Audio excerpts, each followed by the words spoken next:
The McElroy brothers are not experts, and their advice should never be followed. Travis insists he's a sexpert, but if there's a degree on his wall, I haven't seen it. Also, this show isn't for kids, which I mention only so the babies out there will know how cool they are for listening. What's up, you cool baby? It's familiar, but not too familiar, but not too not familiar. It's a new craze. Hey, good girls, do you wanna just say, hey, I wanna? Just say, hey, I wanna. Hello, everybody, and welcome to My Brother, Me, an advice show for the modern era. I'm your oldest brother, Justin McElroy. I'm your middlest brother, Travis McElroy.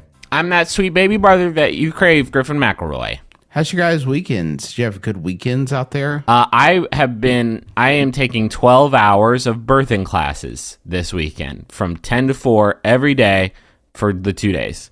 And boys, that is a gushy situation. Gushy from Quantum Leap rolls up. And he's like, because he delivers every baby. That's the weird part. Wow. He must be busy. He's like Santa Claus. I'm learning so much. About the miracle, Griffin? About the miracle? It is a miracle, right? The bodies do so much wonderful stuff to like get it all going. But I was, I guess, ill-prepared for the amount of stuff I didn't know. And it made me think like, I'm realizing now as I'm approaching 30 that that I didn't pay very good attention in school, and I get these little realizations every day. And this was the first one where it was like, man, I didn't even pay attention in health class because there's stuff I did not know, just sort of about how like where I originated from And grew and blasted out of there was one video birth. And I think there's another one coming today. And they don't warn you. They just start it. They hit play. It's like a jump scare. It's like a Five Nights at Freddy's situation. Do they at least put like a fun soundtrack like Yakety Sax or something to it? Something where it's like, hey, we know how intense this can be. We're going to soften it just a little bit. They play his much less popular Yuckety Sax. Yuckety sucks. You know what? I take it back. I think rather than Yakety Sax, I think like Careless Whisper would be better. I think I'd rather like have just some smooth like baritone sax playing along with it to make it seem like, yeah, this is a smooth, non-intense, non-terrifying moment. Could you make it Born to Be Wild and then perhaps that's really good. Some sunglasses over the baby as they come out? And the baby comes out giving the okay sign saying, it's cool, Dad. Don't even worry. That would be tricky because it would require you to find the face on whatever it is that comes out of there first. Before they mold it into a baby.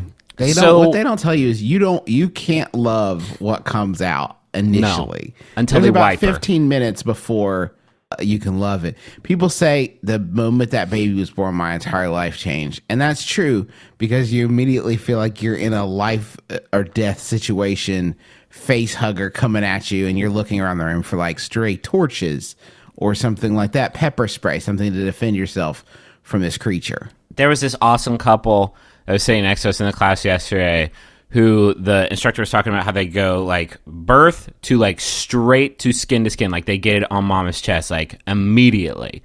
And there was one woman who was like, I don't want that.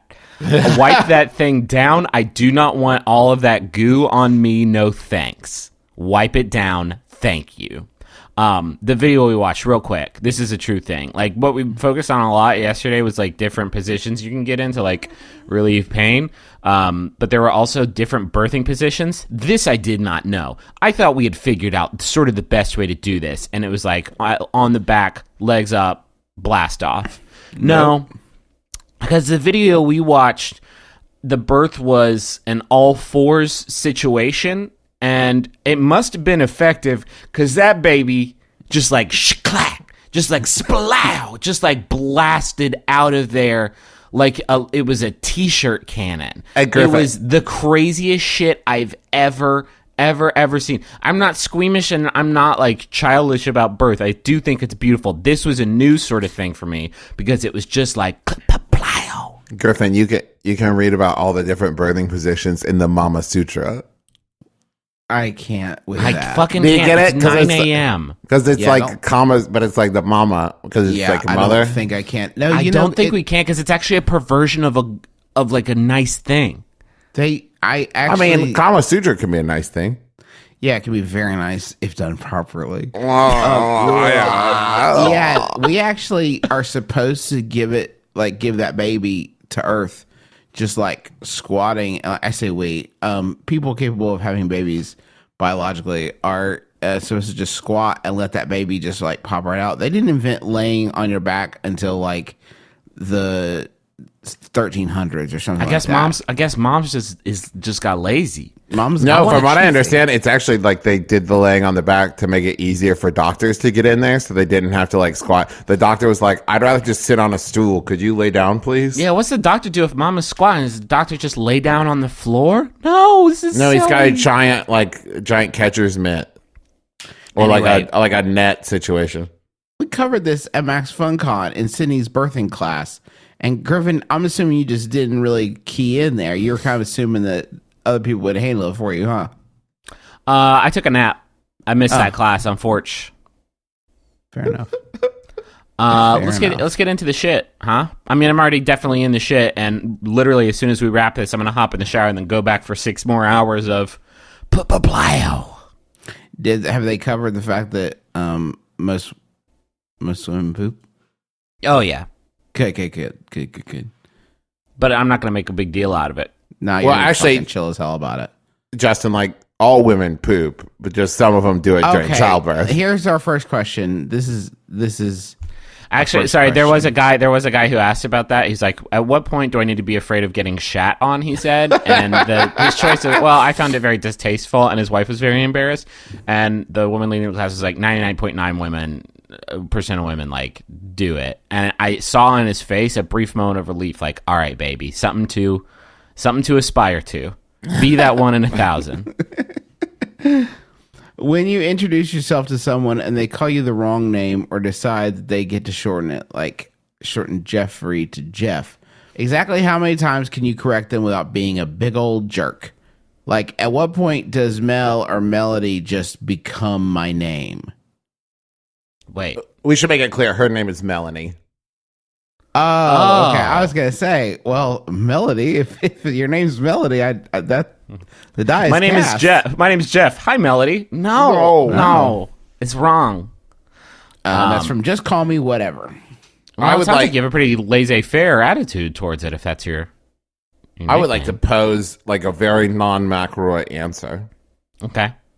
The first time it happens, look them square in the eye, and not in a jerky way, but just in a very clear, like, just say, "No, actually, it's Melanie." Period. The end. That's such a hard one, especially over the phone. Where the phone, there's like 6 letters that the phone, whoever invented it, I guess Alexander Graham Bell, they were like, Well- his assistant was like, "Hey, Alex, do we need this thing to like recognize N's and M's and D's and T's?" And Alex was like, no. People will figure it out. Anyways, it's 4:20. I gotta go. Anyway, I gotta blaze it. That was the first recording. 4:20, time to blaze. At the tone, it's time to blaze it. I'm sorry. There's just not a world in which I would ever correct someone for this. There's just not a world. Because, like, think about the payoff for this, right? You let the person call whatever you want. Because in the end, it doesn't really matter that much. Like, you know what they're doing. Like, you know who they want. You know they want to get hold of you. So let them do whatever they're going to do. Names are for other people to get a hold of you. So, like, if they use the wrong name, like, whatever, it doesn't matter. As long as it doesn't create confusion, fine. And then they'll do it for long enough that eventually they're going to do it in front of someone that knows you better than they do, and it will be the fucking greatest payoff. Like Really? I feel so different, Jay. No, that's good. That's good shit, no. You're Travis. fucking you'll turn around and they'll look at you and it'll be like the fucking end of Usual Suspects. This whole time. But I've had that happen to me. The person found out they were using the wrong name, and the look they gave me was like I'd been grifting them the whole time to set them up for this moment. Yeah, no shit. It's called like a kindness grift because you were such like a good and generous person that cared so much about upsetting them that you let them call you whatever you want because it doesn't really matter that much anyway. And then they're going to feel bad about it forever. You show up at work the next day. Oh, what's this on my desk? Is this a fresh baked pie with the crisscross thing on the top? Delicious. I'm so glad I let you call me the wrong thing for so long. But the other side of that is like, hey, has anybody seen Jerry? Oh, he quit. What? Yeah, he felt so bad for calling you Trevor for the last 6 months. He just couldn't show his face anymore. He moved to another country. He's a monk now. It's crazy. But what if the inverse happens and they let it go until you quit? And then, like, as you're leaving, the person finds out, like, your name was what? The whole time? Or they don't even make a big deal out of it. They go up to you and they're like, see you later. Have happy trails, Nathan. And it's like, wait, this whole time you actually knew? So many different grifts you can pull on the name thing. Justin, I would argue that it sounds like you have a fairly laissez-faire attitude towards name truncation and wrongness because your name is impossible to either get wrong or shorten. Except for Dustin, but guess what? Nobody's named Dustin. That's a prank. That's actually incorrect because I get Jason. I had a theater professor that called me Jason exclusively for basically all 4 years of college. Not exclusively, but a considerable amount. It doesn't bother me. I mean, my great grandmother called me Jason some. Like, it's just like I don't care. That name is missing so many sort of word experiences that Justin has in it. It's missing so many fun notes. The key to happiness, from what I have gathered, a big part of it is being able to let go of ego. And like, to me, being worried about what people are calling you is like the personification of ego. Like, it does not matter. Like, well, for some of us, what? Well, for some of us, ego has been what we've shaped our entire life around, Justin. Well, trust me, that's a rickety bridge, man. You gotta maybe check the supports on that one, on that whole worldview. It can be a rickety bridge. Travis also seems impossible to get. Travis seems impossible to get wrong too. I've been called Trevor. Tarvis. I've been called Tarvis. Targus. The worst is when people try to make it like Travi. I fucking hate that. Oh, that won't do. It's just like an infantilization of my name. I'm a 32-year-old man. When I call restaurants and I place orders, do you guys want to guess what name they put down for me when they don't get it right? And this is not a goof. The name, I would say maybe 50-50. 50% people hear Griffin and they say, oh, I've heard that name before. The other half. Anybody want to guess? Jeffin. No. Kristen. Wolfen. Hello, yes. This is Kristen. Egg rolls, please. 100 of them. Kristen has an egg roll sized hole in her belly, please. This is a good little segue. This Yahoo was sent by Eric Woods. Thank you, Eric. It's Yahoo Answers user. Sorry, something's gone wrong. Do a quick refresh of the page, see if we can't get the data to load. And no, unfortunately, it's still wrong. It's from Kristen, my alter ego. Asks, can you legally have a number in your name? For example, if you're the fourth Peter in your family, can you legally be called Peter 4? Now, not Peter the Fourth.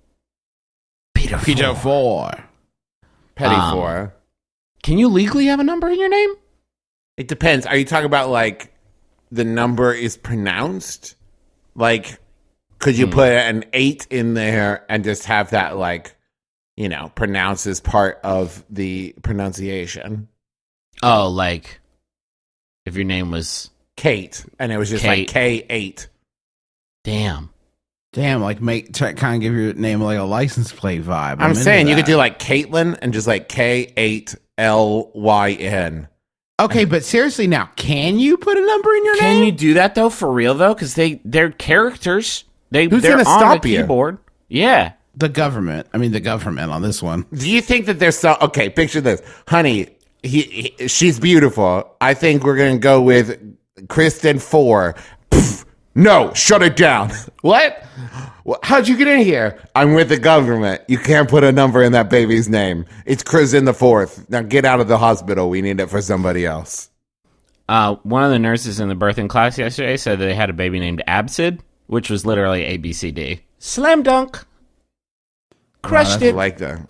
That's really good. What about Peter? It is important. When we were trying to come up with baby names, we had the thought of like, what's a name that you could pick that like you couldn't turn into anything else and that like no one's used before. Absid's pretty good. Absid's pretty good, yeah. Peter, I like this. I like the idea of like if you have like a Peter, and you could do like a shitty video game branding convention where like there's a game series called Thief, the third Thief game. It was THI3F. Oh God, I forgot that. The Thief. I think you just throw a 3 if you're the third Peter. You can be Threader. I'm Threader. That's a tight ass name like too. That. Yeah, Threader. But we know that they're the 4th. You got to get a 4 in there somewhere. You're right. Beforder. It's pronounced Peter, but it says Perforter. I know. I know what it says. It's my fucking name. You think I don't know what it says? My dad, Bethreader, named me. But we have a thing like the parallel that they draw is like a weird example because we have a thing for that. We have a way to put numbers if you're the 3rd or 4th Peter in your family. Like we have one of those. Does it have to be a direct line of succession in order to justify that though? Like can you just be like, this is the 4th time we couldn't come up with anything better than Peter. So here it is presenting Peter. Justin, this is the classic James Bond Jr. conundrum. Because James Bond Jr. was not James Bond's son. Wait, but what? rather his nephew. No. Yeah. No. Yeah. No, I'm saying you're not wrong. I'm saying no to just the whole thing. Like, I think even like Blofeld was like, wait, that's not how that fucking works. You can't do that. How did they justify that in the canon of James Bond Jr.? His parents were real lazy. I don't know. James Bond doesn't have a brother. Wait, hold on, James Bond Jr. series. James Bond doesn't have a brother or sister. Lot of holes. What? So how could that what they had to have like dealt with that, right? Right? Hold on. Why don't I know the answer to that? Maybe it was just a young James Bond, and no, he was related. Damn it! Did James Bond ever roll up on the cartoon show James Bond Jr. and he was like, "Make sure you shoot them right in the brain." Anyway, time to go fuck. And it's like, whoa, damn. Have some gin, but I'm 12. I can't have gin. I don't care. Drink no. Okay, I don't have any idea. Like, it is not covered, and also no one. Okay, the son of David Bond. Wait, hello, I'm Dave Bond. Hey, I'm Dave Bond. What are you naming your son, David Jr.? Well, James, actually, it's funny you should ask. I got this This is going to come off a little weird, but his name is James Bond Jr. What are you talking about? Crikey. This is my new British accent. Yeah. Well, I just thought, you want him? What? It's funny that we're talking about this because I've actually wanted to talk to you boys about this. I think I'm going to name my son Justin Travis McElroy Jr. So Okay. is that? Are we good? Am I good? Honestly, I'm on. Can I just tweet that out real quick because I'm like so honored by it. I wanna really maybe get the sit wheels on rolling. maybe sit on the tweet. We're waiting for our social media manager Bryson to work up a package for us. Can I read just a one sentence from the James Bond Jr. Wikipedia page? Oh, Travis, you don't. That's the rest of the episode. Alternatively, it has been proposed that Fleming's James Bond had a brother also named James Bond, who is the father of James Bond Jr. Alternately, it was proposed by an idiot. by a popular, well-known idiot with a platform. What the fuck? These are my son, James. What? And his friend's IQ, the grandson of Q, not how that naming convention works either, and his friend Gordo Leiter, the son of Felix Leiter. This show is whack. I'm James. This is my dad, David Bond, and my best friend, Gordo. I'm the creator of this show. Has never seen James Bond movies before in action. He chases scum around the world. That's the only thing I remember He about does the James do Bond that. Junior character. How about another question? Yeah, here it comes. And Goldfinger has a teenage daughter named Goldie Finger. What the fuck? That's Like gross. not great. Oh no. That's really not actually excellent. Enjoy high school, Goldie Finger. Oh no. No. So you're really naming? I'm really naming her that. What? But you understand that? Yes, I've thought through all of it. I know exactly what it means, yes. I know what I'm doing here. Goldfinger, do you not remember what high school was like? Yes, it was awesome. No, I remember exactly. I wanted to grow up strong. Also, Goldfinger was his fucking last name. Yeah. His name was Auric Goldfinger. You can't name your daughter Goldie Finger. They are 'Cause you really just playing broke- fast and loose in the James Bond Jr. writer's room. So stupid. Okay. So stupid. All right, here's a question. God, it makes me mad. Oh boy. When I use the stall at work, some office prankster likes to come in and use an app on their phone to create fart noises. Pretty good. Then when they have finished, they leave, turning out the light. Oh How do my I get them to God. stop this? Please help me bring peace and quiet back to the bathroom. That's from Disturbed in Detroit. And fucking obviously, this is camouflage. They're obviously socially uncomfortable with the idea that someone is listening to them do the damn thing. And they have created, they're probably not created. They probably just downloaded this app to help them No, they cover up their developed misdeeds. they developed their own fart piano. They Silicon Valleyed up a new program to fart when they fart. There's a lot of sensors. Are you making any kind of, maybe they're turning out the light, they don't even know you're there. No, they always, if they do it every time, then they're Jamie fucking Kennedy. giving you They're the Jamie experience. Kennedy Jr. I just like, can we just do this question and never deal with it again? And then like maybe this will be our first viral thing where it gets picked up, and our message can just be like, in the bathroom, keep it cool in the toilet area. Just like get in.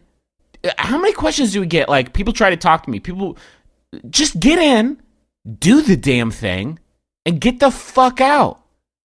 This is the crazy, this is the most, it's a place where you make yourself vulnerable and then you do the dirtiest thing you do.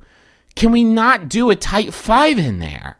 And also, literally everyone fucking does it. So this idea of like, I'm uncomfortable in the bathroom, like this jokester who's in there pranking you and turning off the lights, they're also doing stuff in the bathroom. Why can't we all have a little bit of human compassion for one another and recognize that the thing we're doing is, in many ways, the worst? See, human compassion does not fit.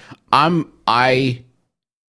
me, the bathroom is the break room from being a human being. Yeah. You go, I have seen people I've known my entire life in the bathroom, and we have let it pass without any hint of acknowledgement. I've been in like at an event where I've ended up in the bathroom at the same time as a famous person. They are not. To me, No. It's not like I'm polite and no, they're not. They're not a person right then. None of us are people. We're taking a break from society right now.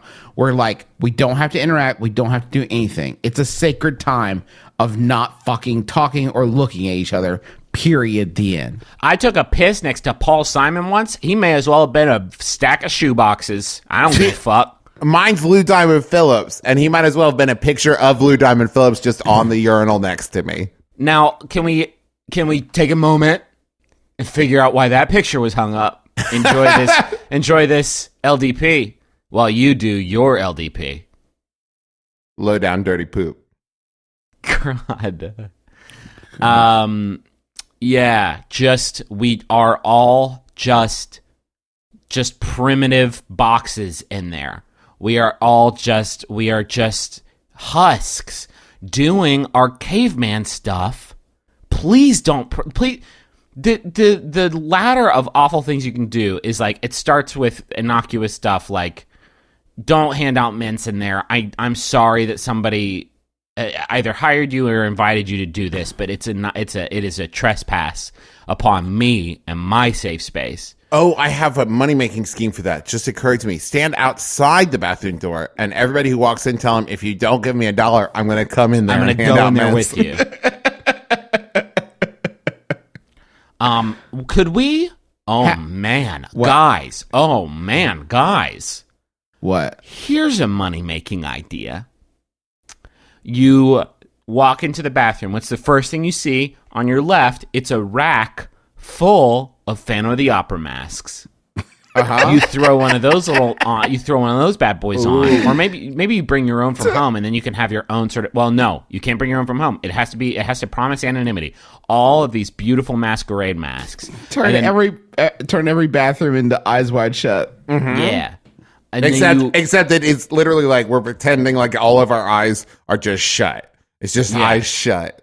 God, I mean, if we could figure out a way to like, okay, another solution is you walk into the bathroom and there's blindfolds and you put those on, and then there's like a string that you follow to either, Browntown or to either which of the different toilets there are. Maybe another money making idea. Bathroom bouncer.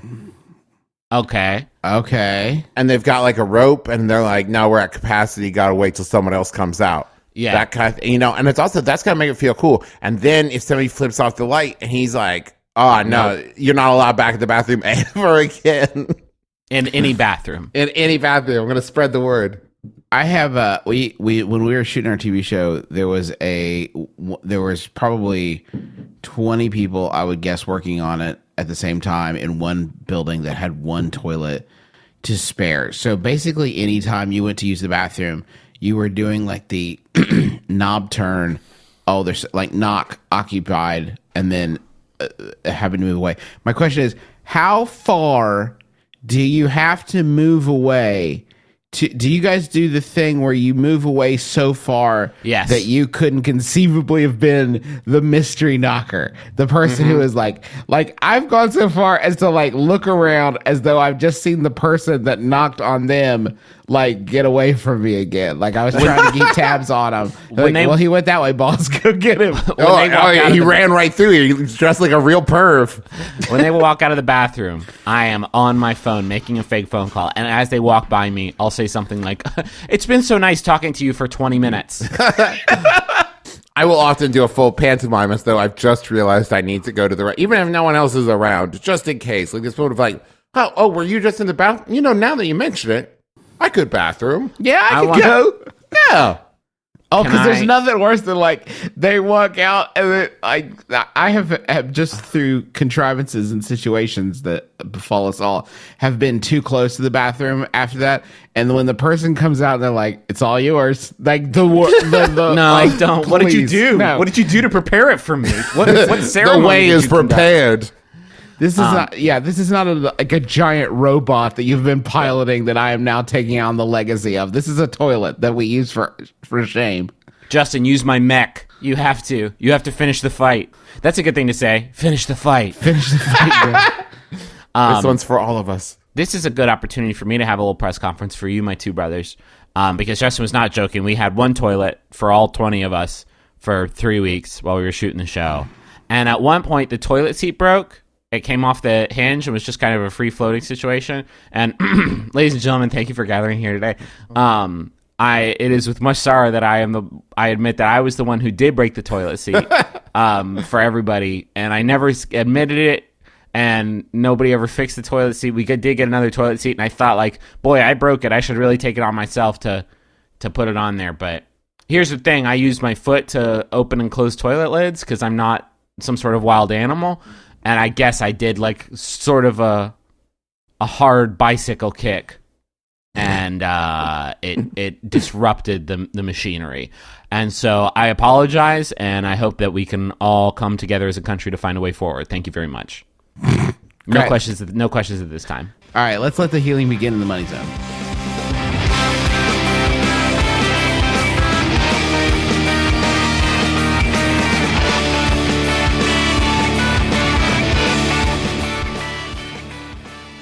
Do you guys want to know what I had for dinner last night? Not Yes. especially. Yes, I do. In great detail. Pan-seared cod Slower. with udon noodles served. That is in not a how that word is pronounced, even close to it. udon noodles. No, I'm not Don. Thank you for asking, though. Udon noodles. I'm Desiron. Shiitake broth and some other good flavors to enjoy with a relish. I believe so. Yes, thank you. 2 scoops of that over at table Justin. Oh, my regards to the chef.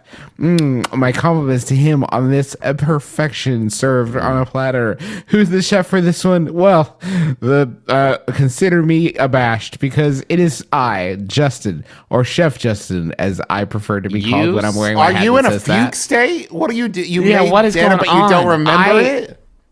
Yeah, that's how good it was because I convinced myself that no person that was me could have made this Blue Apron meal. That's right, it's Blue Apron that turned me into a chef magically. So magical, I don't remember the details. You sound like a drunk Chopped contestant. Like, it's noodles with flavor.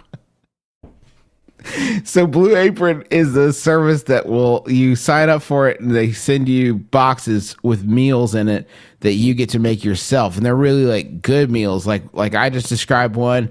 And then there's Thai green curry chicken and squash with yu choy. That was in September. Roasted pork steam buns. I love when they do the steam Those are buns, good, man. yeah. You can't get those around here. So it's really nice. Like there's a lot of stuff. I live in West Virginia. There's a lot of stuff like I literally don't have access to, like produce that I don't have access to and that kind of thing. So it's really cool to be able to get the experience of making those. You can check out this week's menu and get your first 3 meals for free with free shipping by going to blueapron.com/mybrother. That's blueapron.com/mybrother. I want to tell you about Squarespace. Squarespace is a fun and easy way to make your own website. Whether you need a landing page or a beautiful gallery or a professional blog or an online store, it's all included with your Squarespace website. It's really easy to make. You don't have to be like a programmer or anything. You can just add and arrange content and features just by dragging and dropping and clicking and stuff. You can get your own custom domain, which you'll receive for free for a year. They got templates to use to make your stuff look really, really nice. They have commerce tools. They have 24/7 customer support. It is a really, really good platform for making a website where you just like get Squarespace and you don't have to worry about anything else. And you can start a free Ever trial today. again. Ever again. You get your website and you're good to go. You can get your free trial today at squarespace.com/mybrother and get 10% off your first purchase. That's Squarespace. They don't even say this anymore, but build it beautiful. Maybe they're moving away. They're rebranding. Well, they can't. They can't. You can't take that from me. Do you remember when Pepsi used to be Pepsi, America's Pepsi, and that was their tagline? And now every time I think of Pepsi, it's like Pepsi, America's Pepsi. Do you remember when Dr. I think Pepper's the tagline was Pepsi. It's better Coke. Do you remember when Taco Dr. Bell? Oh, sorry. Go ahead. Dr. Pepper had one, and it was like Dr. Pepper, the other brown stuff. And Do you they remember- said that, and now like every time I drink a Dr. Pepper, I'm like, that is the other brown stuff. Do you remember when Taco Bell invented tacos and had to sell them to a hungry nation in the 60s? And the tagline was Taco Bell. It's like a hamburger flipped in half. Because no one had ever had them. Yeah, that was crazy. So glad We they have a invented message for John. It's from Kitty and Den. Congratulations to the okayest dungeon master ever for acquiring your first home. That's all we have to say, but the more I type, the less each word costs. I've got it down to $2.08. All the best, Kitty Purry and Den Wiesel. God, when you break down the math like that, it really makes me question the sort of efficiency of some of that, and also like the next Jumbotron, I just want it to be like no articles, no, just like conjunctions in every single word to just like squeeze.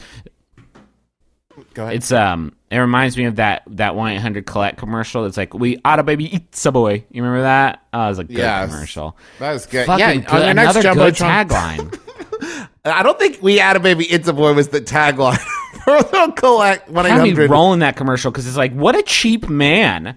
Spin the quarter. You just had a baby. It's a boy. Spin the quarter. Call your folks. Oh my God, I haven't thought about that fucking commercial. Yeah, dude. I haven't thought about the idea of collect calls in probably a decade. Wow. Times, huh? The times, they are changing.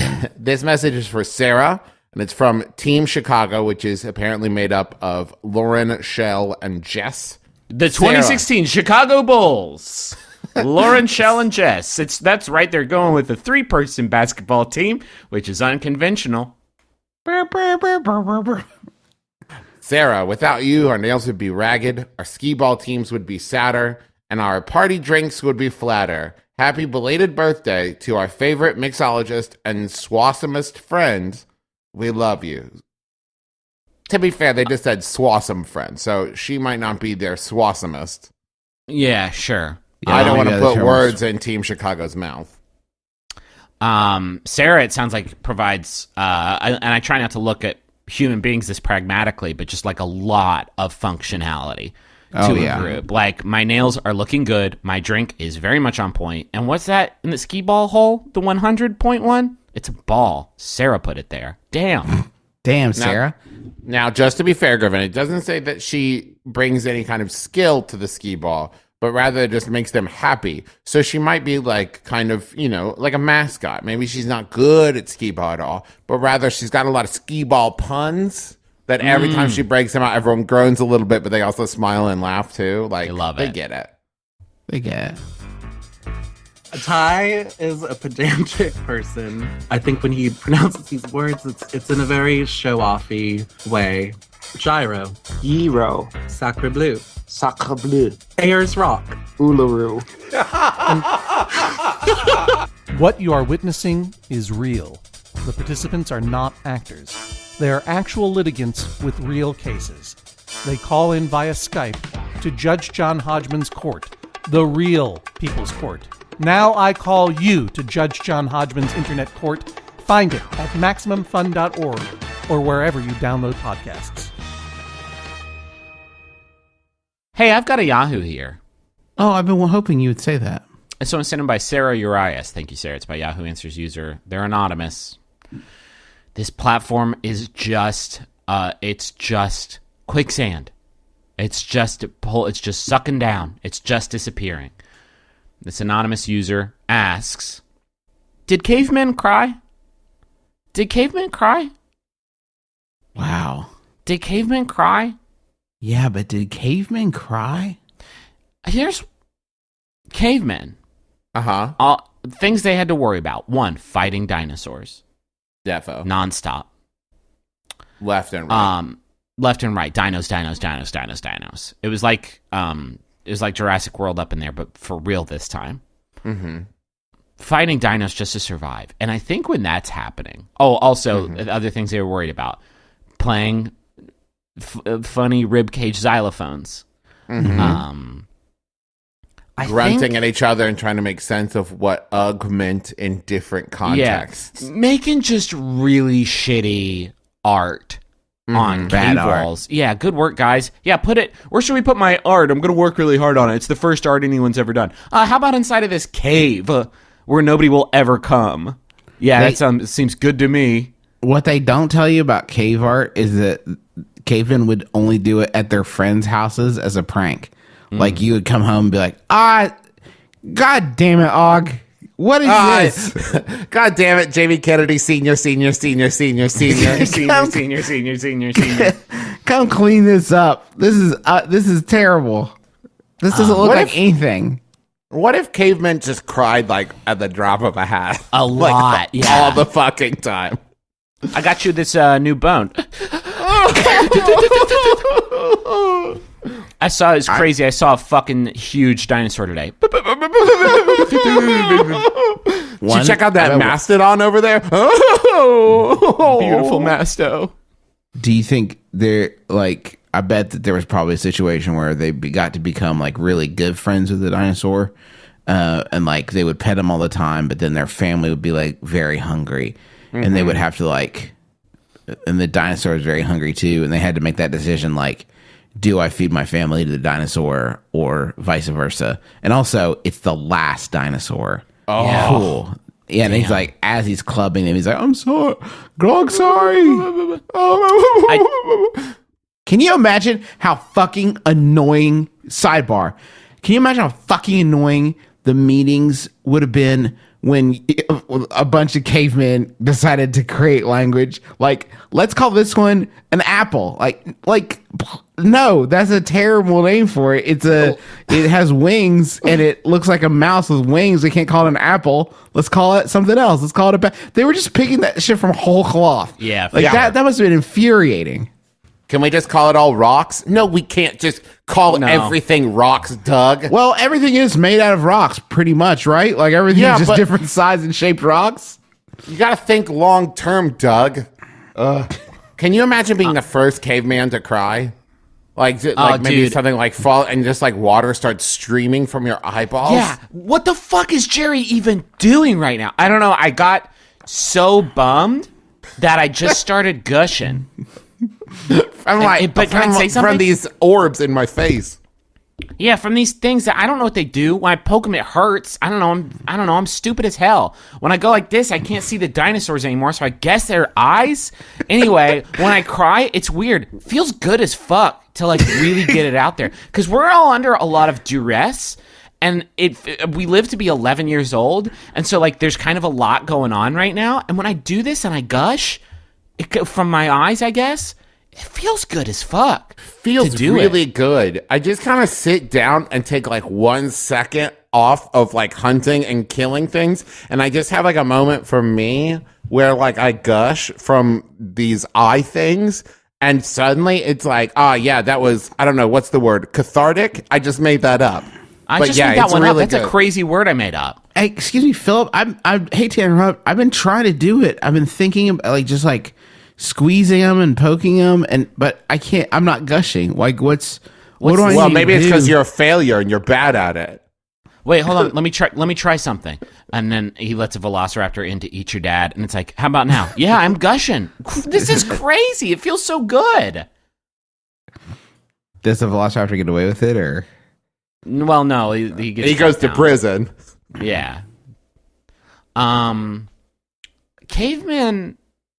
Cavemen cried. If dogs cry, right? Dogs cry sometimes. I think cavemen probably did it. Cavemen didn't cry because cavemen were the luckiest phase of humanity ever. Because cavemen were the only. Listen, I can prove this scientifically.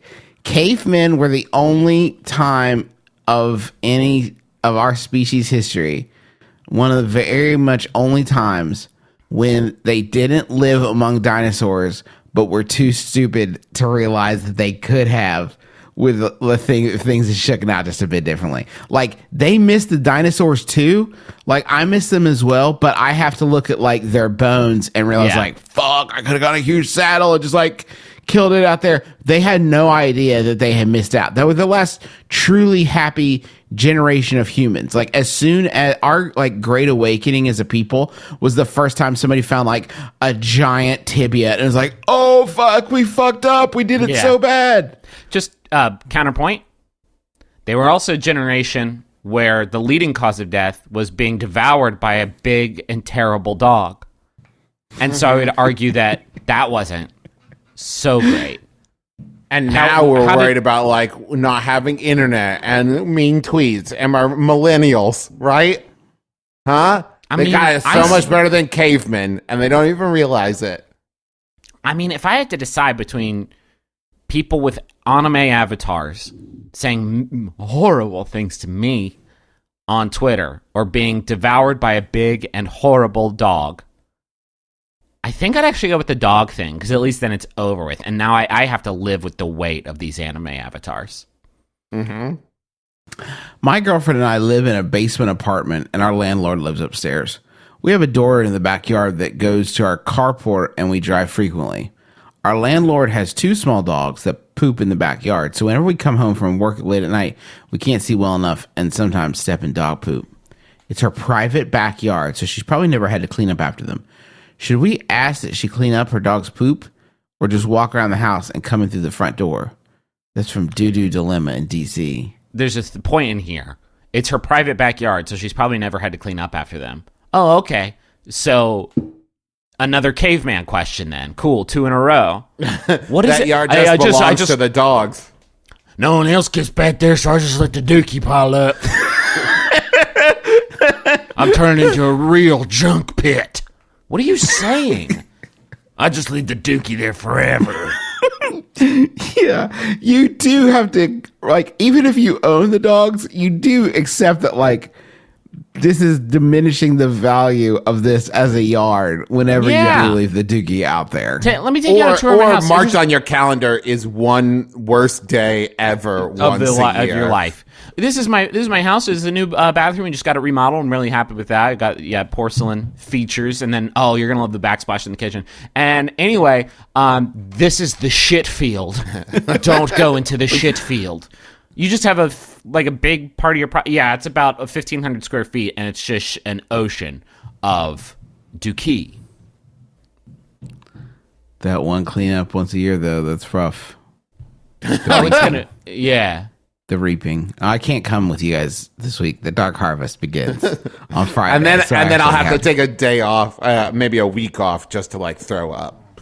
Yeah, I think you just chuck a Molotov cocktail back there and see what happens. Pave it over. Pave it. You pave it, put more dirt over it, and then more grass, and then you just keep building it up. So eventually, you just have like a mountain of shit in your backyard. I think that's how, like those landfills work. Yeah, I think that's how the plot of the movie Poltergeist. We're agreed, though, that they cannot speak to their landlord about this, right? Like, there is nothing that would upset me. Like, if my dog is pooping in the backyard and I'm just like living with that situation, I have certainly done some soul searching prior to this about what sort of yard I want for myself and what sort of yard I want to leave for my children and my children's children. Like, I think I've probably already made this life choice. I don't need these young upstarts telling me what I should and shouldn't be doing with my poopy yard. Yeah, and also that's just a crazy thing to ask somebody. Hi, I don't know you, but I live in your house. Anyway, touch shit. Touch shit. Touch it. Touch that shit. Go out there and get your grubby hands all over it. Maybe some kind of sky bridge. Now we're talking.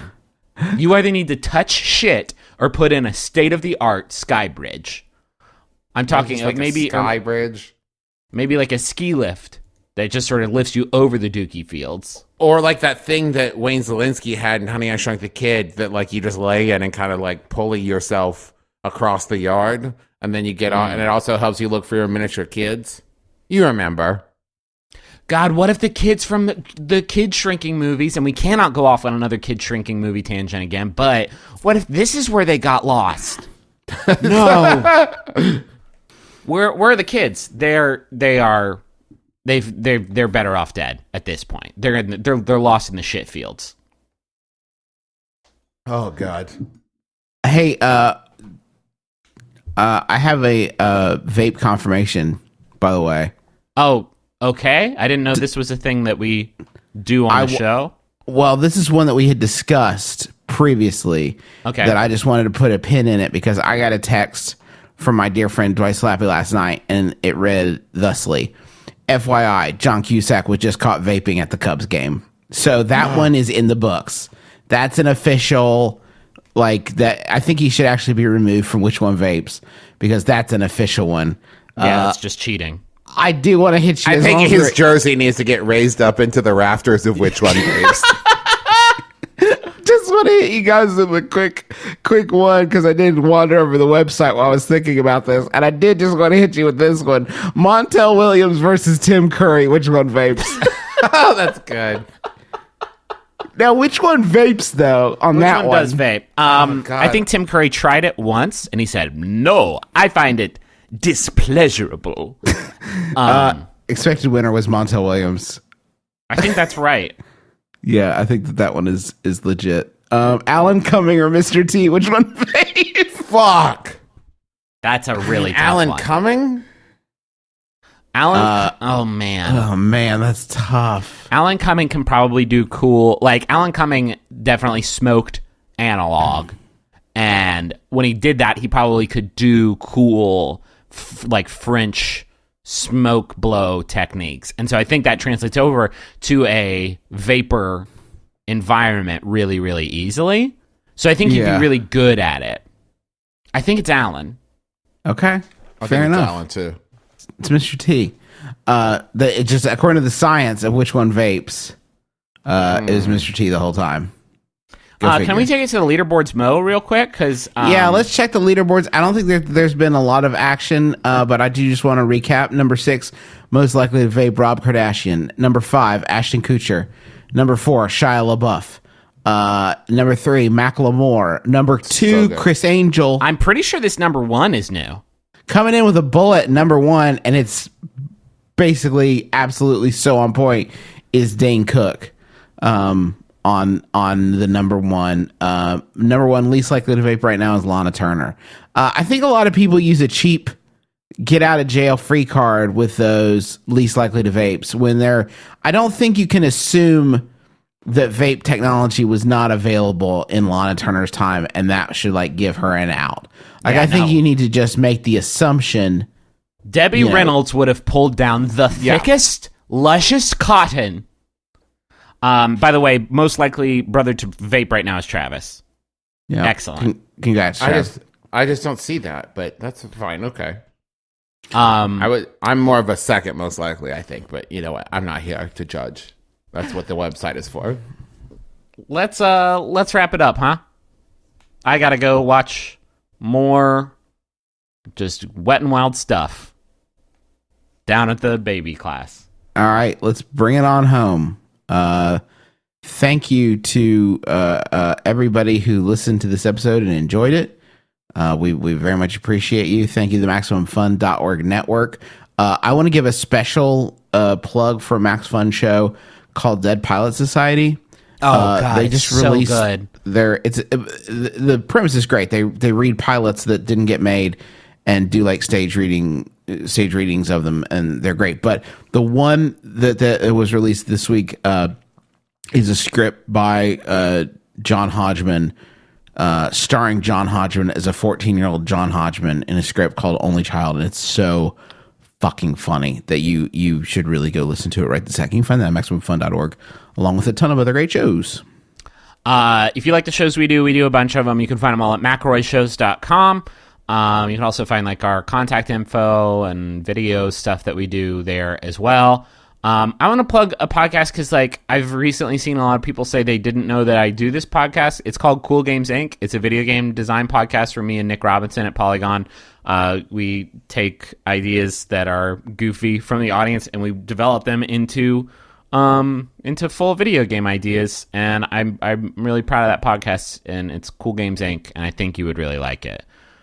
I also do Rose Buddies with my wife where we talk about Bachelorette Canada right now, which is pretty buck wild. Well, if that's what we're going to do, then I do a podcast with my hop wife in there. called Schmanners, where we talk about etiquette and how it still applies in the modern age, and we answer people's questions and give advice on it. And yeah, I mean, it's really good, and I think my wife does a wonderful job on it. Everyone should check it out. It's called Schmanners, and it's on MaximumFun.org. I got a Max Fun show. It's called Sawbones, and my wife's a doctor, and it's a medical history podcast that everybody just adores. and it's just the tops. It's the tops. If you like weird old medical stuff, especially around this spookiest of times. We need to do like a spooky episode, by the way. What's like a, I don't know, like a spooky one. We gotta think of a spooky episode to do for my brother. Yeah, like really something very haunted and ghoulish. Yeah, something ghouly. Anyway, that's called Sawbones. It's on iTunes and MaximumFun.org, and it's available for you. Thanks to John Roderick and the Long Winters for the use of our theme song as a departure off the album Putting the Days to Bed. Such a good album. All of the Long Winters albums are so good. Just go find some music of theirs and go listen to it, and then go purchase it because it's really great. Final Yahoo. Yes. Final Yahoo is sent in by Zoe Kinski. Thank you, Zoe Kinski. Riding High. Yes. Riding High, Zoe Kinski. Thank you. It's by Yahoo Answers user Deanie, who asks, "Have you ever wondered what happens to ghosts during tornadoes and hurricanes?" That's good. I'm Bob. We had a baby eats a boy. Oh, come on. My name is Justin McElroy. I'm Travis McElroy. I'm Griffin McElroy. This has been my brother, and me. Kiss your dad square on the lips.